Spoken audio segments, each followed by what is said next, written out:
Bom dia, turminha do meu coração!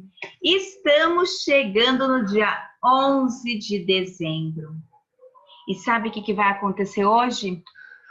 Nós finalizaremos a nossa apostila. É isso mesmo, turminha. Nós temos somente agora a correção de ciências para fazer. E depois, as próximas aulas, nós vamos trabalhar com o nosso caderninho. Nós vamos relembrar algumas coisas, vamos fazer algumas atividades. Então, olha só, tá acabando, turminha. Só falta mais semana que vem. E aí, vocês vão ter tempo para descansar. Combinado? Mas antes disso, vamos para a nossa aula de ciência das páginas 49 a 53. Então, o que o Massaro quis dizer com voz grave? O que é uma voz grave? Então, o termo está relacionado ao tipo de altura do som emitido pela voz. É uma voz mais grossa, grave, né? E a gente, os homens têm mais o som da voz mais grave do que as mulheres. Vamos ouvir a sua voz e perceber se ela pode ser considerada grave ou aguda, que é um som mais fino.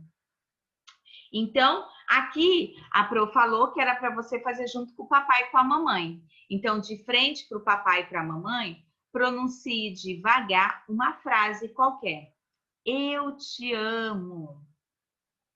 E aí, você considera a sua voz grave? Quer dizer, aguda ou grave? Aguda, que é fina e alta, ou grave, que é grossa e baixa? E por quê? Então, essa é uma atividade individual. Já na número 3, você já conhece a diferença entre os sons graves e agudos. Nós vimos grave, né? Grossa e baixa, e agudo, fina e alta. Então, nós tínhamos que marcar aí os instrumentos. G para som grave e A para agudo. Aí você poderia dizer para mim, Pro, mas eu não conheço todos esses instrumentos. Então, o que eu falei? Procure descobrir o som de cada elemento, ouvir o som, né? Então, quem pesquisou pode ver que o tambor tem um som mais grave, a corneta também. E o apito, que o Procacá usa lá na aula de educação física? Ele tem um som agudo, assim como o violino, a guitarra e também os pratos batendo, certo? E aí nós entramos no exercitando. Os cuidados para não sofrer com problemas auditivos relacionam-se à intensidade sonora, ao som muito alto. Então, qual é a unidade de medida de intensidade do som? É o decibel, é ele que vai o quê? Diagnosticar se o som está muito alto ou não. E quais são os cuidados que a gente deve ter, né? Que a gente tem que evitar para que a gente não tenha problemas auditivos? Não escutar sons muito intensos, não ficar com fone de ouvido com sons altos, não ficar próximos a fontes sonoras por muito tempo, manter a higiene das orelhas. E aí você poderia colocar outras coisas. Já na questão número 2, nós temos essa ilustração aí, onde o Elias, ele faz uma pergunta, né? O pai do Elias, né? Elias, estou lendo, por favor, abaixe o volume da guitarra, está muito forte. O pai de Elias está se referindo à intensidade sonora, à altura ou timbre? Ele está se referindo à intensidade sonora, ou seja, um som forte ou fraco. Já na letrinha B, além de atrapalhar quem estiver por perto, o som muito alto pode danificar se ficarmos expostos a ele por muito tempo. Então, vai danificar o quê? As nossas orelhas internas lá dentro. Então, a partir, lembrando lá, você poderia ter pesquisado a partir de quantos decibéis o som pode ser prejudicial ao nosso sistema auditivo. Então, a partir de 50 decibéis, a nossa audição já pode começar a ser prejudicada. Elias decidiu não diminuir o volume, apenas conectou na caixa de som os fones para não poder ouvir as notas musicais que estava tocando. Para poder ouvir, na verdade. Com essa atitude de Elias, ele pode prejudicar o sistema auditivo dele? Sim, né? Porque se o som estava alto, o pai dele já estava reclamando. Imagina aquele som todinho só para ele ouvir. Então, porque quanto maior a intensidade do som e mais próximo do sistema auditivo que estiver da nossa fonte sonora, maior poderá ser o dano que ele vai causar. Então, se aquele barulho todo já estava incomodando o pai e ele não abaixou, ele só conectou o fone e colocou nos ouvidos, na orelha, o que aconteceu? Aquele barulho foi todo somente para ele.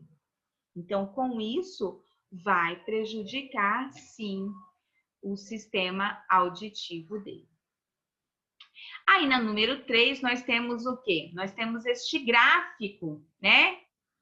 Que fala da densidade de cada coisa que está acontecendo aí, em cada figura.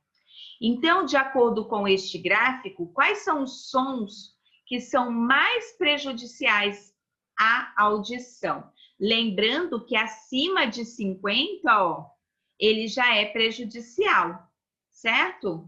Então, olha lá, o som da britadeira, da decolagem do avião e do barulho do motor. Os aparelhos de som que são portáteis, com fones de ouvido, chegam a mais de 110 decibéis. Então, quando a gente põe um fone de ouvido com som muito alto, ele pode atingir 110 decibéis. Esses aparelhos podem emitir sons equivalentes ao som de qualquer item do gráfico. É adequado, então, usar esses aparelhos com um volume muito forte ou não? O que você acha? Esses aparelhos podem emitir sons equivalentes aos produzidos por uma britadeira, né? Quando ele pergunta, qual som equivalente pode ser? O som de uma britadeira. Então, ele não é adequado para a gente utilizar, porque o volume, quando é muito alto, acima de 70, ele vai prejudicar a nossa audição. Indique os sons que podem ser considerados ruídos. Ruídos, aqueles barulhos chatos. O som do motor, da britadeira, da decolagem do avião. Lógico que geralmente a gente não fica perto do som de uma decolagem de avião, mas existem as pessoas que trabalham próximos à decolagem de avião. E o que pode acontecer ao organismo para quem fica exposto a esses níveis sonoros? Além do limite estabelecido pela Organização Mundial de Saúde, que é de 50. O que acontece com essas pessoas? Então, nós já vimos que elas podem sofrer lesões físicas e mentais, né? Ela pode ter o quê? Surdez física, surdez mental, ficar desorientado. Ela pode ter insônia, pode sofrer estresse, problemas cardíacos, perdas de memória, olha só quanta coisa. Muita coisa, né, turminha? Então, Elias convidou depois o Massaro para ensaiar em sua casa. Ele levou seu contrabaixo para tocar junto com Elias. Já pensou? Um no contrabaixo e um na guitarra? Que barulheira seria? Então, sabendo disso, vamos ajudá-los? Quando falamos em sons agudos e graves, estamos falando de intensidade do som ou da altura do som? Quando a gente fala de grave e agudo, é a altura do som. E qual dos instrumentos tocados pelos meninos emite o som mais agudo e o mais grave? E aí, você soube responder? O som mais agudo é o da guitarra elétrica e o mais grave do contrabaixo. Então, turminha, aqui a gente se despede da nossa apostila do manual volume 3 de terceiro ano, tá? Do manual volume, neste caso, volume 4 do terceiro ano. Eu espero de coração que mesmo a gente estando longe uns dos outros, vocês possam ter adquirido muitos conhecimentos, certo? E podem ter certeza que o ano que vem vocês vão estar, ó, no quarto ano e vocês vão aprender muitas coisas legais também, assim como nós aprendemos esse ano. Então, agora na nossa próxima aula, você vai ficar com uma atividade de português. Você vai copiar essa atividade de português no caderno e vai resolver. E depois eu volto com a correção, porque você vai ter uma atividade de português para fazer no caderno, você vai ter uma atividade de matemática para fazer no caderno e eu volto só no finalzinho da nossa aula de hoje para a correção de matemática. Combinado? Beijos, meus amores. Fiquem com Deus e a gente volta daqui a pouco para a nossa correção final.